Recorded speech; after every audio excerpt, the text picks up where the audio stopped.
বিসমিল্লাহির রহমানির রহিম। হে সমস্ত জগতবাসী, আজ আমি শামীম আলী চিশতি আপনাদের সামনে যে আলোচনাগুলো নিয়ে আসলাম, অবশ্যই আপনারা দেখতে পেয়েছেন থামলানে লেখা আছে সাবধান, এই কাজগুলো করবেন না।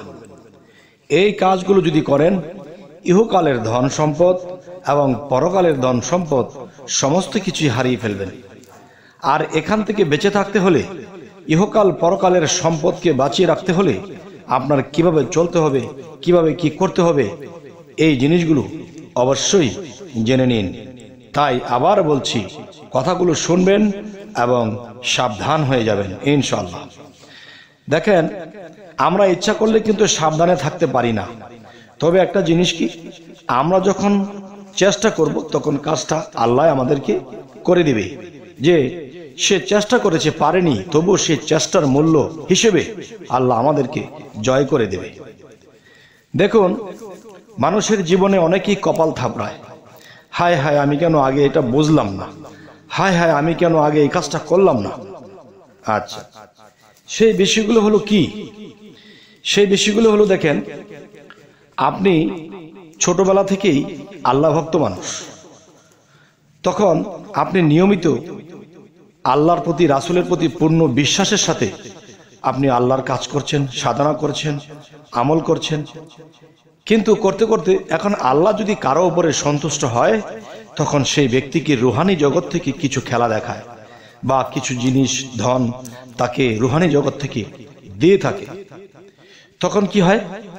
সেই আনন্দে, সেই উল্লাসে কোনো বন্ধু বা কোনো প্রিয় ব্যক্তি কারোর সাথে কথায় মিলে পড়েছে, তখন তাকে বলতে শুরু করেছে যে দেখো, আমি এতদিন ইবাদত করেছি, এতদিন আল্লাহর কাজ করেছি, আমি এই জিনিসটা দেখেছি, আমি এই জিনিসটা পেয়েছি, আমি এই জিনিসটা, এই বিষয়। তখন দেখেন, যখন যে ব্যক্তিটি শুনবে, হয়তো আপনি দেখতেছেন তার আপনার প্রিয় বন্ধু, কিন্তু প্রিয় বন্ধু আপনার এই কথাগুলো শুনে যখন বলবে হিস, তখন আপনার ভিতরে চলে যাবে ভিস। তখন কি হবে? তখন আল্লাহ আপনার প্রতি নারাজ হয়ে আপনার যে ধনগুলো ছিল, আপনাকে সন্তুষ্ট হয়ে যা কিছু দিয়েছিল, তা আল্লাহ কেড়ে নেবে। তাই হযরত ঈসা আলাইহিস সালাম আমাদের শ্রেষ্ঠ নবীর মধ্যে তিনি একজন। তিনি একটা কথা বলেছে, যার আছে তাকে আরো দাও, যার নেই বাকিটা কেড়ে নাও। তিনি কেন বলেছেন? যে আল্লাহর ধন মানুষে কামাই করে অনেক কষ্ট, অনেক ত্যাগ, অনেক কিছুর পরে আল্লাহ সন্তুষ্ট হয়ে যখন মানুষকে একটা পাওয়ার দেয়, মানুষকে একটা বিষয় দেখায়, তখন এই জিনিসগুলো যখন বলতে থাকে, তখন এমন একটা সময় আসে সে আর কিছুই দেখে না, কিছুই পায় না, তার ইবাদতেও মন বসে না। তখন কি হয় জানেন? তখন সে শূন্য হয়ে যায়। আর যখন বুঝতে পারে যে হে আল্লাহ, আমি তো ভুল করে ফেলেছি, ইমুক ব্যক্তিকে প্রিয় মনে করে বলেছি, সে তো শুনে বলেছে হিস, লেগে গেছে বিষ, এখন কি করব? তখন চোখের জলে কাঁদতে থাকে, কিন্তু আল্লাহ তার প্রতি কাহার হয়ে যায়। তখন সে আবার আল্লাহর কাছে ক্ষমা চায়। কিন্তু দেখেন, একটা জায়গায় শরীরের মধ্যে যদি কেটে যায়, তাকে মলম দিলে, ঔষধ দিলে সেরে ওঠে, কিন্তু দাগটা কিন্তু থেকে যায়। আল্লাহ যে আপনার প্রতি বিশ্বস্ত, যে আমার এই বান্দা আমার জন্য কত কেঁদেছে, কত সাধনা করেছে, তার বিনিময়ে আপনাকে আল্লাহ দিয়েছে। আর আপনি কি করেছেন তা বলে দিয়েছেন। বলার পর থেকে আপনার লাইন গার্ড সব বন্ধ হয়ে গেছে, ইবাদতের স্বাদ নেই, এখন চেষ্টা করলেও সেরকম ইবাদত করতে পারছেন না। আর যেই জিনিস আপনি দেখতেন, যেই জিনিস আপনি পাইতেন, সেটা আপনার পাওয়া বন্ধ হয়ে গেছে। আর যেটা পেয়েছিলেন সেটাও দেখেন নষ্ট। হায় রে জীবনের কষ্ট, কপালের অদষ্ট, কি করলাম? মানুষ জন্মে হয়ে এসেছিলাম শ্রেষ্ঠ, এখন তো দেখতেছি হয়ে গেলাম পথভ্রষ্ট। তবে হে সমস্ত জগতবাসী, আজকের কথাগুলো মানুষের জীবনে বিশাল সাবধানতা। আজকের এই সাবধানতা যদি কারো জীবনে ধরে রাখতে পারেন, মাথার মস্তিষ্কের মধ্যে জ্ঞান খাটিয়ে বিশ্বাসের সাথে ধরে রাখতে পারেন, তো ইনশাল্লাহ এই জগৎ থেকেই আপনারা মুক্ত লাভ করতে পারবেন এবং আল্লাহর সাথে বিলীন হতে পারবেন। দেখেন, আমি একটা সহজ ভাষায় একটা কথা বলবো। সেই কথাটি হলো, দেখুন, যে আপনি পৃথিবীতে কাউকে মনে প্রাণে ভালোবাসেন এবং যাকে আপনি ভালোবাসেন সেও আপনাকে মনে প্রাণে ভালোবাসেন। এখন যেই অন্তরঙ্গ, যেই মেয়েটি, মেয়ে বন্ধু, মেয়ের প্রেমিকা, তাকে আপনি এত ভালোবাসেন, সেও আপনাকে এত ভালোবাসে, কিন্তু তারা আপনার কি করতেন যে বাগানে বা দূরে কোথাও দেখা সাক্ষাৎ করতেন, কথা বলতেন, আবার চলে আসতেন। কিন্তু দেখেন এই জিনিসটা আপনি যখন এসে গেছেন বাড়িতে, তো কোনো প্রিয় বন্ধু বান্ধব থাকলে তাদের সাথে কথায় কথায় বলতেন যে দেখো আমার প্রেমিকার সাথে আমি প্রায় অমুক জায়গাতে কথা বলি, সেও আমার সাথে কথা বলে, আমাদের লেনদেন হয়।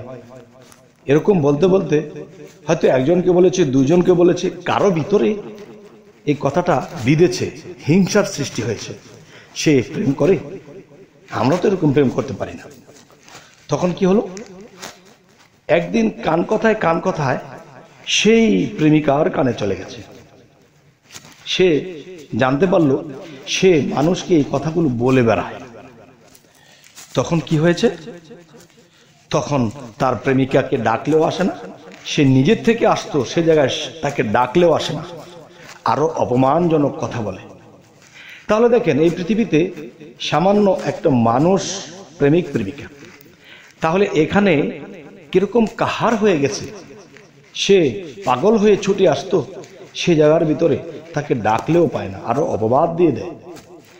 তাহলে এই পৃথিবীর সমস্ত স্রষ্টা, সমস্ত সৃষ্টির স্রষ্টা যিনি আল্লাহ, তিনি যদি কাউকে ভালোবাসে, কারো কর্ম আমল ইবাদত ভালো লেগেছে, যদি কাউকে দেখা দেয় বা নূরের সাক্ষাৎ ঘটিয়ে দেয় বা নূরের ঝলক দেখায় বা বিভিন্ন কিছু তার তরফ থেকে দিয়ে থাকে, আর সেটা যদি মানুষকে বলতে থাকে, তখন কি হয়, তখন আল্লাহ সমস্ত কিছু গুটিয়ে নেয়।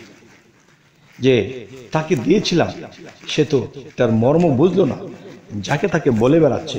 তখন সে যদি আপনার কাছে মহাপ্রেমিক হয়ে থাকে, সে মহাপ্রেমিকের কাছে আপনি কি হবে, কাল হয়ে যাবে, আর তিনি আপনার উপরে কাহার হয়ে গেছে, রাগান্বিত হয়ে গেছে।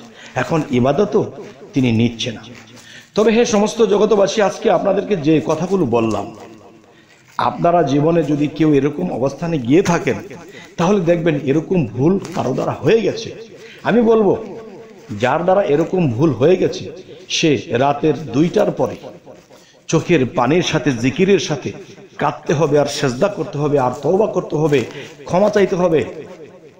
হয়তো কোনো একদিন তিনি যদি মুখ তুলে তাকান, সে একটা অপরাধ করেছে কিন্তু বহুদিন আমার কাছে ক্ষমা চেয়েছে, তখন আল্লাহর কাছে যে আরেকটা নাম রয়েছে, ইয়া রহমানুর রহিম, এই রহমানুর রহিম যখন জপতে থাকবে রাতের নিঘুম রাতে, তখন তার উপরে সে রহমত বর্ষিত হবে, এবং আল্লাহর হৃদয় যখন নরম হয়ে যাবে, তখন কি হবে, আবার আপনাকে দেখা দিতে পারে যদি তার ইচ্ছা হয়।